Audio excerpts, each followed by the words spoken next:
Hi friends, ಹೇಗಿದ್ದೀರಾ? ಫ್ರಾಂಕ್ಫರ್ಟರ್ ಅಲ್ಜಮೈನ್ ಝೈಟಂಗ್ ಇದು ಜರ್ಮನಿಯ ಜನಪ್ರಿಯ ಸುದ್ದಿ ಪತ್ರಿಕೆ.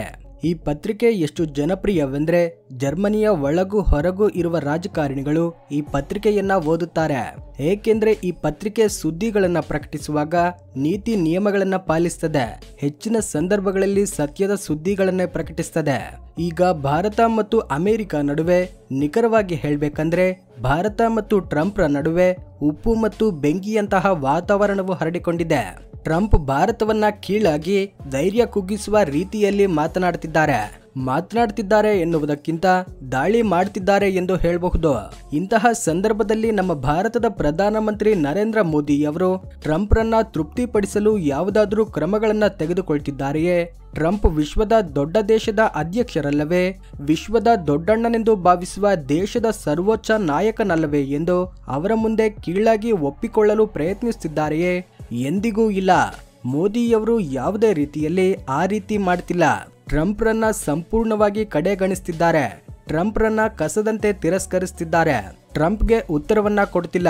ಒಂದು ರೀತಿಯಲ್ಲಿ ಟ್ರಂಪ್ರ ಮಾನಸಿಕ ತಂತ್ರಗಳಿಗೆ ಮೋದಿಯವರು ತಕ್ಕ ರೀತಿಯಲ್ಲಿ ತಿರುಗೇಟು ಕೊಡುವ ವ್ಯವಸ್ಥೆ ಮಾಡ್ತಿದ್ದಾರೆ ಎಂದೆನಿಸ್ತಿದೆ. ಈಗ ಈ ಜರ್ಮನ್ ಪತ್ರಿಕೆ ಫ್ರಾಂಕ್ಫರ್ಟರ್ ಅಲ್ಜಮೈನ್ ಝೈಟಂಗ್ ಈ ವಿಷಯವನ್ನ ವಿವರವಾಗಿ ಪ್ರಕಟಿಸಿದೆ.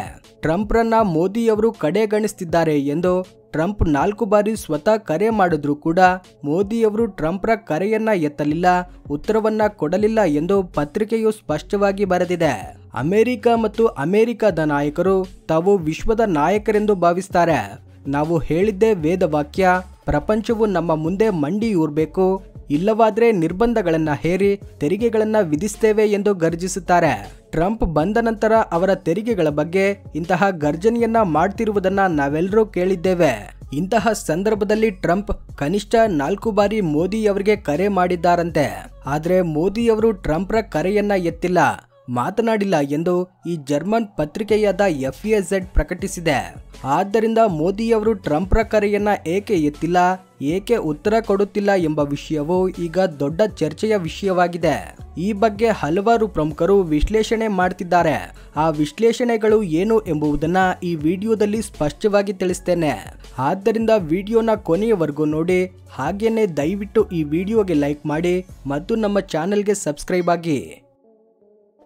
FAZ ಪ್ರಕಟಿಸಿರುವ ಪ್ರಕಾರ ಟ್ರಂಪ್ ಭಾರತವನ್ನ ಕಠಿಣ ಪೈಪೋಟಿಯ ರಾಷ್ಟ್ರವೆಂದು ಭಾವಿಸುತ್ತಿದ್ದಾರಂತೆ. ಆದ್ರೆ ಏಕೆ ಭಾರತವನ್ನ ಕಠಿಣ ಪೈಪೋಟಿಯ ರಾಷ್ಟ್ರವೆಂದು ಭಾವಿಸುತ್ತಿದ್ದಾರೆ ಎಂಬುದನ್ನ ನೋಡಿದ್ರೆ, ಟ್ರಂಪ್ ತೆರಿಗೆಗಳನ್ನ ಹೇರಿದ್ರು ಭಾರತವು ಟ್ರಂಪ್ರ ಮುಂದೆ ಮಂಡಿಯೂರಲಿಲ್ಲ, ಟ್ರಂಪ್ರನ್ನ ಮನವಿ ಮಾಡಲಿಲ್ಲ, ಹಿಂದೆ ಸರಿಯಲಿಲ್ಲ. ಉದಾಹರಣೆಗೆ ಟ್ರಂಪ್ ಏನು ಹೇಳ್ತಿದ್ದಾರೆಂದ್ರೆ, ಅಮೆರಿಕದ ಕೃಷಿ ಉತ್ಪನ್ನಗಳನ್ನ, ಡೈರಿ ಉತ್ಪನ್ನಗಳನ್ನ ಭಾರತವು ದೊಡ್ಡ ಪ್ರಮಾಣದಲ್ಲಿ ಆಮದು ಮಾಡ್ಕೊಳ್ಬೇಕು ಎಂದು. ಆದ್ರೆ ಭಾರತ ಸರ್ಕಾರವು ಇದು ಸಂಪೂರ್ಣವಾಗಿ ಸಾಧ್ಯವಿಲ್ಲ ಎಂದು ಸ್ಪಷ್ಟವಾಗಿ ಹೇಳಿದೆ. ಭಾರತವು ಇಂದಿಗೂ ಕೂಡ ಕೃಷಿಯ ಮೇಲೆ ಆಧಾರಿತ ರಾಷ್ಟ್ರವಾಗಿದೆ. ಇಲ್ಲಿನ ಕಾರ್ಮಿಕರು ಜನರು ಬಹುತೇಕ ಕೃಷಿ ಮತ್ತು ಕೃಷಿ ಉತ್ಪನ್ನಗಳ ಮೇಲೆ ಜೀವನ ನಡೆಸುತ್ತಿದ್ದಾರೆ. ಡೈರಿ ಮತ್ತು ಡೈರಿ ಉತ್ಪನ್ನಗಳ ಮೇಲೆಯೂ ದೊಡ್ಡ ಪ್ರಮಾಣದಲ್ಲಿ ಆಧಾರಿತರಾಗಿದ್ದಾರೆ. ಒಂದು ವೇಳೆ ಅಮೆರಿಕದ ಈ ಕ್ಷೇತ್ರದ ಉತ್ಪನ್ನಗಳು ಭಾರತಕ್ಕೆ ದೊಡ್ಡ ಪ್ರಮಾಣದಲ್ಲಿ ಆಮದಾದರೆ ಇಲ್ಲಿನ ಕೃಷಿ ಮತ್ತು ಡೈರಿ ಕ್ಷೇತ್ರವು ಸಂಪೂರ್ಣವಾಗಿ ನಾಶವಾಗ್ತದೆ.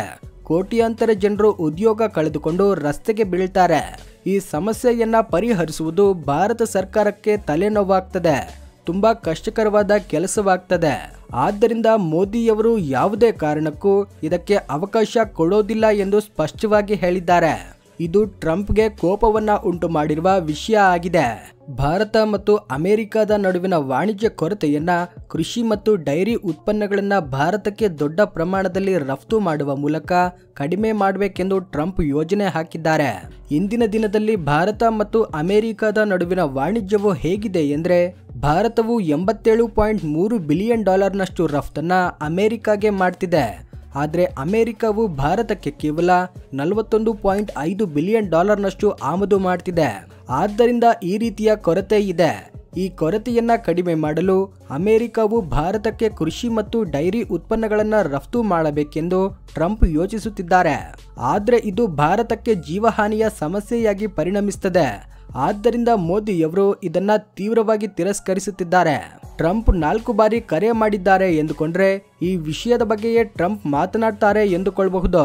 ಈ ಬಗ್ಗೆ ಭಾರತವು ಏನು ಮಾತನಾಡಬೇಕು? ತಿರಸ್ಕರಿಸುವುದೇ ಒಳ್ಳೆಯದಲ್ಲವೇ? ಆದ್ದರಿಂದ ಮೋದಿಯವರು ಟ್ರಂಪ್ರ ಕರೆಯನ್ನ ಎತ್ತದೆಯೇ ತಿರಸ್ಕರಿಸಿದ್ದಾರೆ ಎಂದು ಭಾವಿಸಬಹುದು. ಇನ್ನೊಂದು ಕಾರಣವೇನೆಂದರೆ ರಷ್ಯಾದ ತೈಲವನ್ನ ಭಾರತವು ಕಡಿಮೆ ಬೆಲೆಗೆ ಖರೀದಿಸಿ ಲಾಭ ಪಡೆಯುತ್ತಿದೆ. ಇದರಿಂದ ರಷ್ಯಾದ ವ್ಯಾಪಾರವು ಮುಂದುವರಿಯುತ್ತಿದೆ. ರಷ್ಯಾವು ಆದಾಯವನ್ನ ಪಡೆಯುತ್ತಿದೆ ಮತ್ತು ಯುದ್ಧವನ್ನ ನಿಲ್ಲಿಸುತ್ತಿಲ್ಲ ಎಂದು ಭಾರತದ ಮೇಲೆ 25% ಹೆಚ್ಚುವರಿ ತೆರಿಗೆಯನ್ನ ಟ್ರಂಪ್ ವಿಧಿಸಿದ್ದಾರೆ. ಆದ್ರೆ ಇದಕ್ಕೆ ಭಾರತವು ಏನು ಹೇಳ್ತಿದೆ? ಭಾರತವು 90% ತೈಲವನ್ನ ವಿದೇಶಗಳಿಂದ ಆಮದು ಮಾಡಿಕೊಳ್ಳುವ ದೇಶವಾಗಿದೆ. ಆದ್ದರಿಂದ ಎಲ್ಲಿ ಕಡಿಮೆ ಬೆಲೆಗೆ ಸಿಗ್ತದೆಯೋ ಅಲ್ಲಿ ಖರೀದಿಸ್ತೇವೆ. ಈ ವಿಷಯದಲ್ಲಿ ನಿಮ್ಮನ್ನ ನಾವು ಗಣನೆಗೆ ತೆಗೆದುಕೊಳ್ಳೋದಿಲ್ಲ. ನಮ್ಮ ದೇಶದ ಅಗತ್ಯಕ್ಕೆ ತಕ್ಕಂತೆ ನಾವು ನಿರ್ಧರಿಸ್ತೇವೆ ಎಂದು ಸ್ಪಷ್ಟವಾಗಿ ಹೇಳಿದೆ. ಟ್ರಂಪ್ ಈ ವಿಷಯದ ಬಗ್ಗೆ ಮಾತನಾಡಲು ಕರೆ ಮಾಡಿದ್ದಾರೆ ಎಂದುಕೊಂಡ್ರೆ ಮೋದಿಯವರು ಇದಕ್ಕೆ ಹೇಗೆ ಪ್ರತಿಕ್ರಿಯಿಸಬೇಕು? ಟ್ರಂಪ್ ತೆರಿಗೆಗಳನ್ನ ಹಿಂತೆಗೆದುಕೊಳ್ತೇನೆ ಎಂದ್ರೆ ಮಾತನಾಡಬಹುದು. ಇಲ್ಲವಾದ್ರೆ ಈ ವಿಷಯದ ಬಗ್ಗೆ ಟ್ರಂಪ್ರೊಂದಿಗೆ ಏನು ಮಾತನಾಡಬೇಕು? ಆದ್ದರಿಂದ ಮೋದಿಯವರು ಟ್ರಂಪ್ರ ಕರೆಯನ್ನ ಎತ್ತಿಲ್ಲ. ಇನ್ನೊಂದು ಪ್ರಮುಖ ವಿಷಯವೇನೆಂದ್ರೆ ಟ್ರಂಪ್ ಆಪರೇಷನ್ ಸಿಂಧೂರ್ ಬಗ್ಗೆ ತೀವ್ರವಾಗಿ ಮಾತನಾಡ್ತಿದ್ದಾರೆ. ಆಪರೇಷನ್ ಸಿಂಧೂರ್ ಸಮಯದಲ್ಲಿ ಪಾಕಿಸ್ತಾನವು ಪರಮಾಣು ಶಸ್ತ್ರಾಸ್ತ್ರಗಳನ್ನ ಬಳಸಲು ಯೋಚಿಸುತ್ತಿತ್ತು ಎಂದು, ಎರಡೂ ದೇಶಗಳ ನಡುವೆ ಪರಮಾಣು ಯುದ್ಧವಾಗದಂತೆ ತಾನೇ ತಡೆದೆ ಎಂದು ಟ್ರಂಪ್ ಹೇಳ್ತಿದ್ದಾರೆ. ಅವರು ಹೇಳಿದ ತಕ್ಷಣ ಎರಡೂ ದೇಶಗಳು ಯುದ್ಧವನ್ನ ನಿಲ್ಲಿಸಿವೆಯಂತೆ.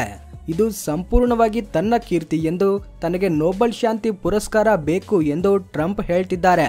ಪ್ರತಿ ಸಂದರ್ಭದಲ್ಲೂ ಇದೇ ರಾಗವನ್ನ ಹಾಡ್ತಿದ್ದಾರೆ.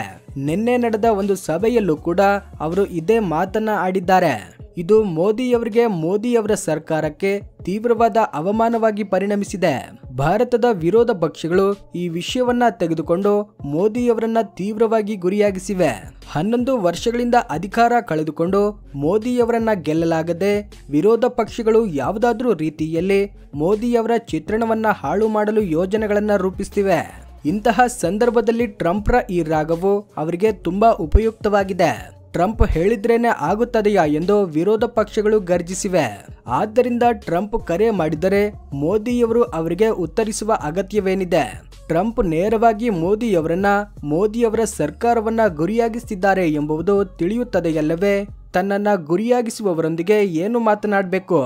ಆದ್ದರಿಂದ ಮೋದಿಯವರು ಟ್ರಂಪ್ರ ಕರೆಯನ್ನ ಎತ್ತಿಲ್ಲ ಎಂದು ಭಾವಿಸಬಹುದು. ಇನ್ನೊಂದು ಪ್ರಮುಖ ಕಾರಣವೇನೆಂದ್ರೆ ಟ್ರಂಪ್ ಪಾಕಿಸ್ತಾನದ ಪರವಾಗಿ ವರ್ತಿಸುತ್ತಿರುವ ರೀತಿ. ಪಾಕಿಸ್ತಾನವನ್ನ ಮತ್ತೆ ತನ್ನ ವಿಶ್ವಾಸದ ನಾಯಿಯಾಗಿ ಮಾಡಿಕೊಳ್ಳಲು ಪಾಕಿಸ್ತಾನವನ್ನ ಶ್ಲಾಘಿಸುತ್ತಾ ಭಾರತವನ್ನ ಅವಮಾನಿಸುತ್ತಿದ್ದಾರೆ. ಪಾಕಿಸ್ತಾನದ ಮಿಲಿಟರಿ ಮುಖ್ಯಸ್ಥ ಆಸಿಂ ಮುನೀರ್ನನ್ನ ನೇರವಾಗಿ ವೈಟ್ ಹೌಸ್ಗೆ ಕರೆಸಿಕೊಂಡು ಆತನಿಗೆ ಊಟ ನೀಡಿ ಗೌರವಿಸಿದೆ. ಆತನು ಅಲ್ಲಿ ಟ್ರಂಪ್ಗೆ ನೊಬೆಲ್ ಪುರಸ್ಕಾರ ನೀಡಬೇಕು. ಪಾಕಿಸ್ತಾನ ಮತ್ತು ಭಾರತ ಯುದ್ಧವನ್ನ ತಡೆದವರು ಟ್ರಂಪ್ ಎಂದು ಹೊಗಳಿದ್ದಾರೆ. ಆಪರೇಷನ್ ಸಿಂಧೂರ್ ಮೂಲಕ ಭಾರತವು ಸಾಧಿಸಿದ ಅದ್ಭುತ ಯಶಸ್ಸನ್ನ ಈ ರೀತಿಯಲ್ಲಿ ಸುಳ್ಳಾಗಿ ಅವಮಾನಕರವಾಗಿ ಚಿತ್ರಿಸಲು ಟ್ರಂಪ್ ಪ್ರಯತ್ನಿಸುತ್ತಿದ್ದಾರೆ. ಆದ್ರೆ ಎಲ್ಲವನ್ನ ಕ್ಷಮಿಸಬಹುದಾದ್ರೂ ಈ ವಿಷಯಗಳನ್ನ ಹೇಗೆ ಕ್ಷಮಿಸಬೇಕು? ಈ ವಿಷಯವನ್ನ ಕ್ಷಮಿಸಲು ಸಾಧ್ಯವೇ ಇಲ್ಲ. ನಮ್ಮ ಕಟ್ಟ ಶತ್ರುವಿನೊಂದಿಗೆ ಸ್ನೇಹ ಮಾಡಿಕೊಂಡು ನಮ್ಮನ್ನ ಅವಮಾನಿಸುವವರನ್ನ ಗೌರವಿಸೋದು ನಮ್ಮ ಅಸಮರ್ಥತೆಯಾಗ್ತದೆಯಲ್ಲವೇ? ಆದ್ದರಿಂದ ಮೋದಿಯವರು ಟ್ರಂಪ್ರ ಕರೆಯನ್ನ ಎತ್ತಿಲ್ಲ ಎಂದು ಭಾವಿಸಬಹುದು. ಈ ರೀತಿಯ ಅಸಮರ್ಥ ಕೆಲಸಗಳನ್ನ ಮೋದಿಯವರು ಎಂದಿಗೂ ಮಾಡೋದಿಲ್ಲ. ಇನ್ನೊಂದು ಪ್ರಮುಖ ವಿಷಯವೇನೆಂದ್ರೆ ಟ್ರಂಪ್ರ ಕುಟುಂಬ ಮತ್ತು ಪಾಕಿಸ್ತಾನ ನಡುವಿನ ವ್ಯಾಪಾರ ಸಂಬಂಧ. ವರ್ಲ್ಡ್ ಲಿಬರ್ಟಿ ಫೈನಾನ್ಷಿಯಲ್ ಎಂಬ ಕ್ರಿಪ್ಟೋದಲ್ಲಿ ಪಾಕಿಸ್ತಾನದೊಂದಿಗೆ ಟ್ರಂಪ್ ಕುಟುಂಬಕ್ಕೆ 60% ಪಾಲು ಇದೆ. ಆದ್ದರಿಂದ ಟ್ರಂಪ್ ಪಾಕಿಸ್ತಾನವನ್ನ ತನ್ನ ಕೈಗೊಂಬೆಯಂತೆ ಮಾಡಿಕೊಳ್ಳಲು ಅವರ ವೈಯಕ್ತಿಕ ವ್ಯಾಪಾರವು ಪ್ರಮುಖ ಕಾರಣವಾಗಿದೆ ಎಂಬುದನ್ನ ಅರ್ಥ ಮಾಡಿಕೊಳ್ಬೇಕು. ಇನ್ನೊಂದು ಪ್ರಮುಖ ವಿಷಯವೇನೆಂದ್ರೆ ದಕ್ಷಿಣ ಏಷ್ಯಾದಲ್ಲಿ ಅಮೆರಿಕಾಗೆ ಗಟ್ಟಿಯಾದ ಆಶ್ರಯವೇ ಇಲ್ಲದಂತಾಗಿದೆ. ನೇಪಾಳ, ಪಾಕಿಸ್ತಾನ, ಶ್ರೀಲಂಕಾ, ಬಾಂಗ್ಲಾದೇಶ, ಮಯನ್ಮಾರ್ಗಳೆಲ್ಲವೂ ಚೀನಾದ ಪ್ರಭಾವಕ್ಕೆ ಒಳಗಾಗಿವೆ. ಚೀನಾದ ಹೂಡಿಕೆಗಳು ಈ ಪ್ರದೇಶಗಳನ್ನ ಮುಳುಗಿಸಿವೆ. ಈಗ ಅಮೆರಿಕಾಗೆ ಒಂದು ಬೇಸ್ ಬೇಕಾಗಿದೆ. ಟ್ರಂಪ್ ಪಾಕಿಸ್ತಾನವನ್ನ ಚೀನಾದಿಂದ ಕಿತ್ತುಕೊಂಡು ತನ್ನ ಬೇಸ್ ಆಗಿ ಮಾಡಿಕೊಳ್ಳಲು ಪ್ರಯತ್ನಿಸುತ್ತಿದ್ದಾರೆ. ಪಾಕಿಸ್ತಾನಕ್ಕೆ ಅನುಕೂಲವಾಗಿ ಭಾರತಕ್ಕೆ ವಿರುದ್ಧವಾಗಿ ಪ್ರಕಟಣೆಗಳನ್ನ ಮಾಡುತ್ತಾ ಪಾಕಿಸ್ತಾನವನ್ನ ಮುದ್ದಿಸುತ್ತಿದ್ದಾರೆ. ಪಾಕಿಸ್ತಾನದಂತಹ ಶತ್ರು ರಾಷ್ಟ್ರಕ್ಕೆ ಬಲವನ್ನ ಕೊಡುವ ಕ್ರಿಯೆಯನ್ನ ಭಾರತವು ಹೇಗೆ ಒಪ್ಪಿಕೊಳ್ತದೆ? ಆದ್ದರಿಂದ ಮೋದಿಯವರು ಟ್ರಂಪ್ರ 4 ಕರೆಗಳನ್ನ ಎತ್ತಿಲ್ಲ ಎಂದು ಭಾವಿಸಬಹುದು. ಈ ವಿಷಯಗಳನ್ನೇ ಜರ್ಮನಿಯ FAZ ಪತ್ರಿಕೆಯು ಪ್ರಕಟಿಸಿದೆ. ಭಾರತವು ಅಮೆರಿಕದೊಂದಿಗೆ ಟ್ರಂಪ್ರೊಂದಿಗೆ ಸಂಬಂಧಗಳನ್ನು ಬೆಳೆಸಿಕೊಳ್ಳುವ ಬದಲು ಇತರ ದೇಶಗಳ ಕಡೆಗೆ ಒಲವು ತೋರುತ್ತಿದೆ ಎಂದು ಪರೋಕ್ಷವಾಗಿ ಹೇಳಿದೆ. ಈ ವಿಡಿಯೋ ನಿಮಗೆ ಇಷ್ಟವಾಗಿದ್ರೆ ಲೈಕ್ ಮಾಡಿ, ಶೇರ್ ಮಾಡಿ. ಈ ರೀತಿ ಆಸಕ್ತಿಯಾದ ವಿಡಿಯೋಗಳಿಗೋಸ್ಕರ ನಮ್ಮ ಚಾನಲ್ ಸಬ್ಸ್ಕ್ರೈಬ್ ಮಾಡಿಕೊಂಡು ಬೆಲ್ ಐಕಾನ್ನ ಪ್ರೆಸ್ ಮಾಡಿ. ಜೈ ಹಿಂದ್.